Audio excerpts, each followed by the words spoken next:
Hello friends, आज हम दोबारा दूसरा वीडियो लेकर वही का निबंध आगे बढ़ा रहे हैं।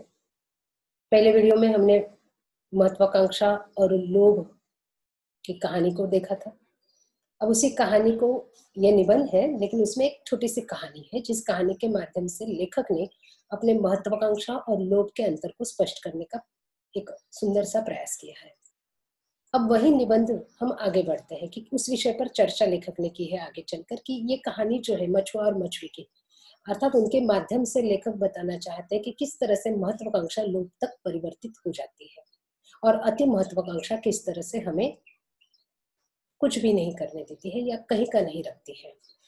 अब ये कहानी यही खत्म हो जाती है कि मछुआ और मछली ने जहां से शुरुआत की थी फिर वहीं पर पहुंच जाते हैं। राजा का जीवन जिया और फिर रंक हो जाते हैं। अब यही कहानी और आगे बढ़कर लेखक अपने निबंध में इसी विचार को आगे बढ़ाते हैं कि इसमें गलती किसकी है, मछुआरे की है, मछुए की है या मछली की है। हम इसी को आगे बढ़ाते हैं।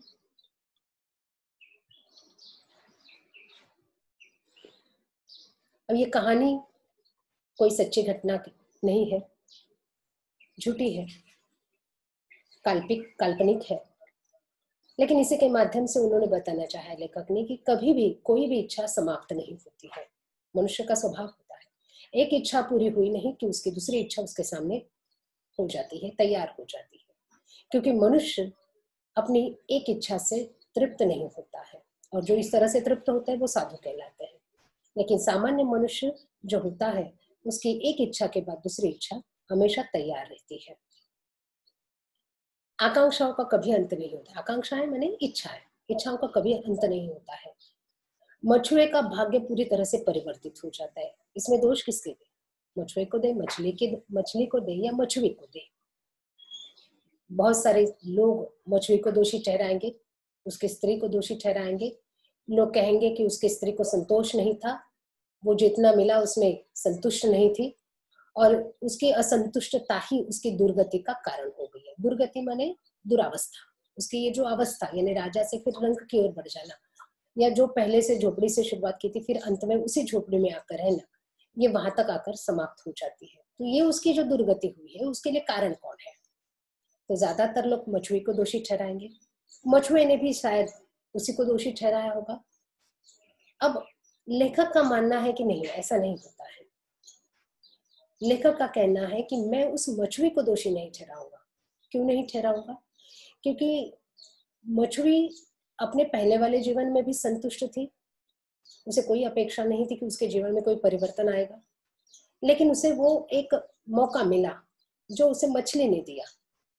अगर पहली बार ही जब मछुए की बात सुनकर मछुआ उस मछली से कुछ मांगने के लिए गया था, तो उस वक्त ही अगर वो उसे कह देती कि नहीं, ये तुम्हारी इच्छा पूरी नहीं हो सकती है, ये मुझ में ऐसी कोई दैवी शक्ति नहीं है कि मैं तुम्हारी इच्छा को पूर्ण कर सकूं, तुम्हारी याचना, याचना माने इच्छा है, उसे पूर्ण कर सकूं, तो क्या मछुई आगे चलकर फिर याचना कर पाती?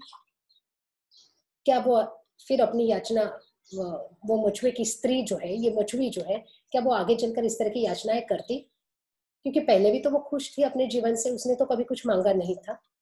लेकिन जब उसे लगा कि ये मछली कोई दैवी शक्ति है या कोई देवी है, तब जाके उसने अपने पति से उसे कुछ मांगने के लिए कहा।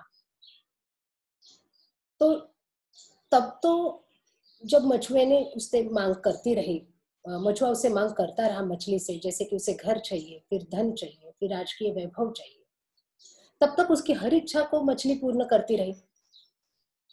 लेकिन जब मछुए ने उसे अपनी पत्नी की बात कही कि मुझे चांद, सूर्य, मेघ मेरी इच्छा से चले, और जब ये बात उसने मांगी और जो बात मांगी वो मछली पूर्ण नहीं कर पा रही थी, उसे पूर्ण करना उस मछली के बस में नहीं था, उस वक्त उस मछली ने उसे अभिशाप दे दिया।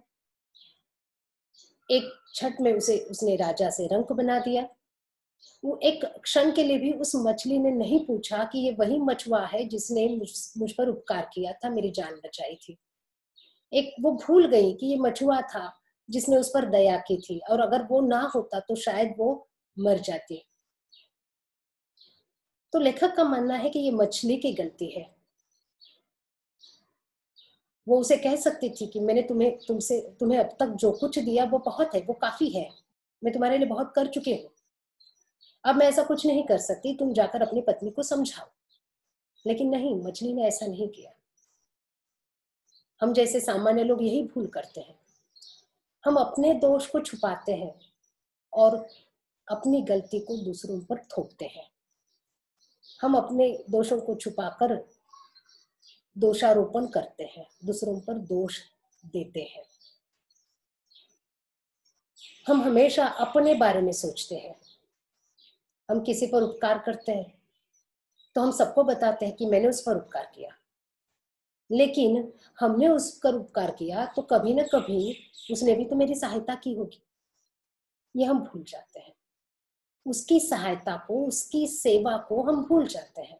ठीक है, उपकार और सेवा एक अलग बात है, लेकिन जिंदगी में इस तरह की लेन देन चलती रहती है। अगर एक आध मनुष्य किसी की सहायता करता है या किसी पर उपकार करता है तो उसे जताने की जरूरत नहीं है, क्योंकि अगर आज मैंने आपकी सहायता की है तो आपके लिए आपने भी तो मेरी सहायता की है। ये लेन देन है जो जिंदगी में चलता रहता है। मछुए की स्त्री ने जो कुछ किया वह ठीक ही किया था। सब लोग जानते हैं कि मनुष्य का स्वभाव ही ऐसा होता है कि वो किसी चीज की अपेक्षा करता है, उस चीज को पूरा करना चाहता है, वो फिर दिन रात उसी के बारे में सोचता रहता है जब तक वो चीज उसे प्राप्त नहीं होती, वो वस्तु उसे प्राप्त नहीं होती, जब तक उसकी वो इच्छा पूर्ण नहीं होती है। जब तक वो नहीं मिलती है तब तक वो उसमें पूरी तरह से व्यग्र रहता है, उसमें धंसा रहता है, उसे वो पाना चाहता है। लेकिन मनुष्य का स्वभाव ही ये है कि जब वो अपनी एक इच्छा को पूर्ण करता है तो ही उस इच्छा के प्रति उसकी विरक्ति आ जाती है। वो उसके प्रति उसकी चाहत कम हो जाती है। जो ही वह प्राप्त होती है उसमें उसकी विरक्ति आ जाती है। वह किसी दूसरे वस्तु को पाने के लिए व्यग्र हो जाता है।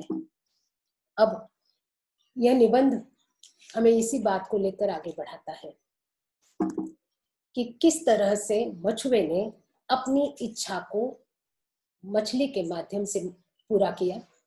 जब मछली ने उसकी इच्छा पूरी करने की उसके बस की बात नहीं रही तब मछली को गुस्सा आया और उसने उसे अभिशाप दिया और राजा से उसे फिर रंक बना दिया।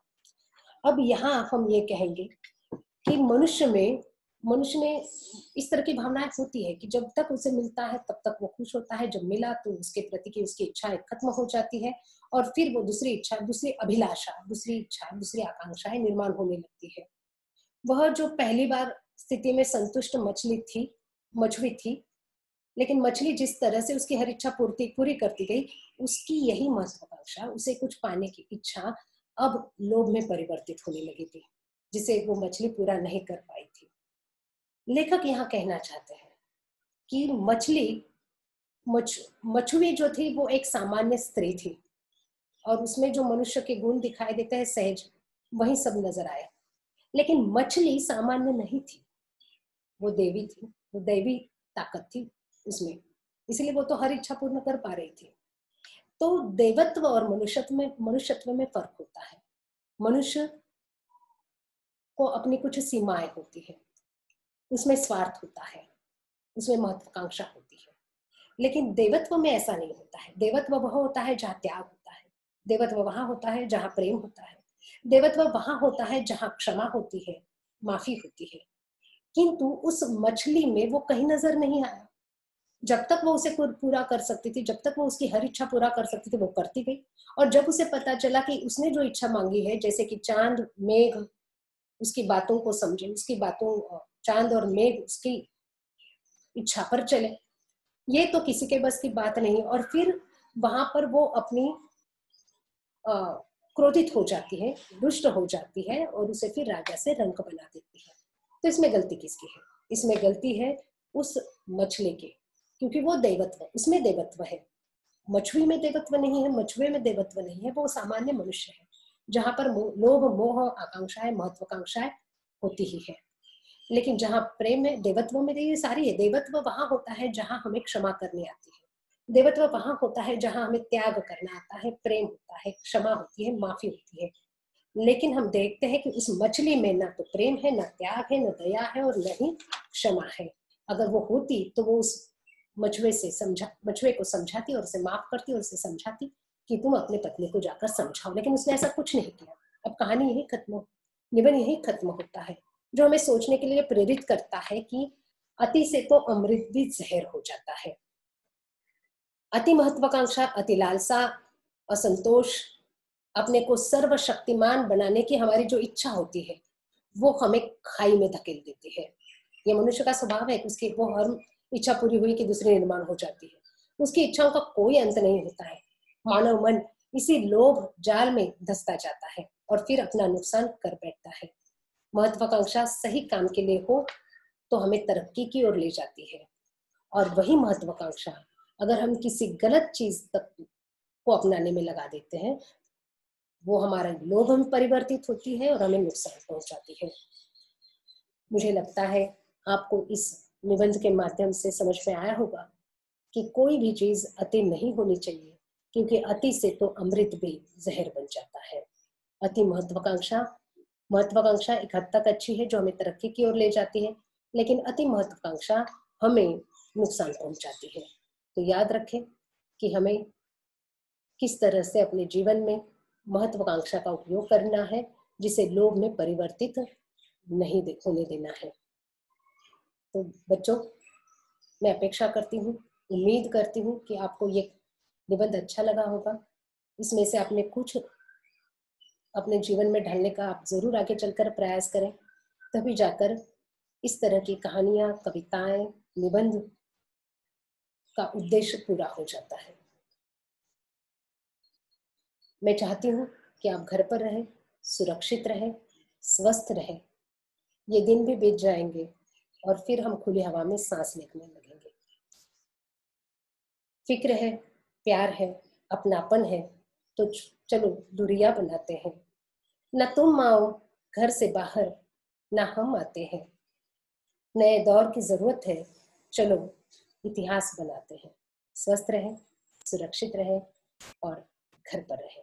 धन्यवाद।